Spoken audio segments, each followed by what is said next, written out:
दोस्तों आज हम बात करने वाले हैं 1980 एवं 1990 के दशक की एक अच्छी बड़ी फेमस अभिनेत्री रही सोनिया गिल के बारे में।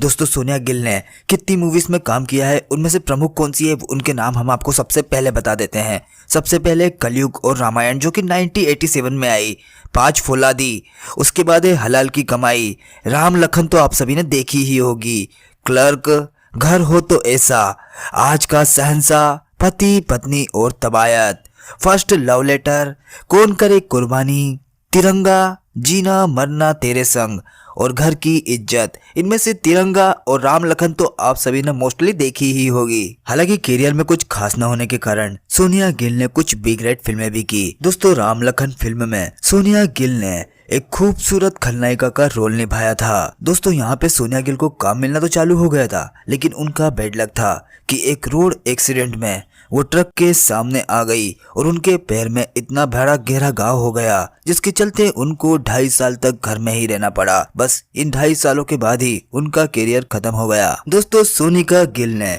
जब फिल्मों में काम करना चालू करा उस वक्त टैलेंट के तौर पर डांस, गाना, एक्टिंग और काफी कुछ देखा जाता था। सोनिका गिल दिल्ली की रहने वाली थी और दिल्ली के सरकारी स्कूल से ही उन्होंने पढ़ाई की। बचपन से ही उनको एक्टिंग का शौक था और वो स्टेज परफॉर्मेंस करने लगी थी। लैला फिल्म की कास्टिंग के दौरान सावन कुमार एक बार दिल्ली आए, वहां पे उनकी नजर सोनिका पर पड़ गई। वहां पर उन्होंने उसका ऑडिशन लिया, लेकिन चाहकर भी वो अपनी फिल्म में उनको कास्ट नहीं कर सके। लेकिन सोनिका को पता चल गया था कि उनको अपने जीवन में आगे क्या करना है और एक्टिंग में ही अपना करियर बनाने के लिए वो दिल्ली छोड़ मुंबई शिफ्ट हो गई। सोनिका गिल की जिंदगी में दोस्तों अगर इनकी फैमिली लाइफ के बारे में बात की जाए तो यहाँ पे एक इंटरव्यू में वो खुद बता रही थी कि जब उनकी शादी के लिए रिश्ते देखे जा रहे थे तब उनकी शादी का रिश्ते 6 बार टूट गए। बड़ी मुश्किल से 7वीं बार में उनका घर बसा। उन्होंने बताया कि वो मांगलिक हैं, इसी कारण से उनकी शादी नहीं हो पा रही थी।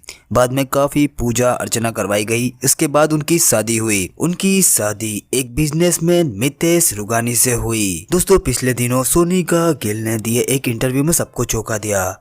उन्होंने कहा कि उनके 4 बच्चे हैं। यहाँ पे उन्होंने अपने 2 बेटों का भी जिक्र किया। उन्होंने बताया कि उनके 2 बेटे उनके पति मितेश की पहली पत्नी से हैं और दोस्तों साथ में उन्होंने ये बात भी की कि पहली पत्नी, उनके 2 बेटे और इनकी दोनों बेटियां सब एक ही छत के नीचे रहते हैं। दोस्तों राम लखन में भले ही सोनिका ने विलेन खलनायिका की भूमिका निभाई हो, लेकिन दोस्तों इनका एक किस्सा बड़ा मशहूर है जिसमें ये बात कही जाती है कि एक बार डायरेक्टर सुभाष घई ने इनको डांट दिया था और ये उस बात से इतना परेशान हो गई थी कि इन्होंने अपने हाथ की नस काट ली थी। सोनिका गिल अभी अपने पति, अपने बच्चे, अपने परिवार के साथ में अच्छी जिंदगी बिता रही हैं। दोस्तों सोशल मीडिया पे वो एक्टिव हैं, उनके पोस्ट आप जाके देख सकते हैं। अगर हमारे वीडियो पसंद आए तो हमसे आप जरूर जुड़िए।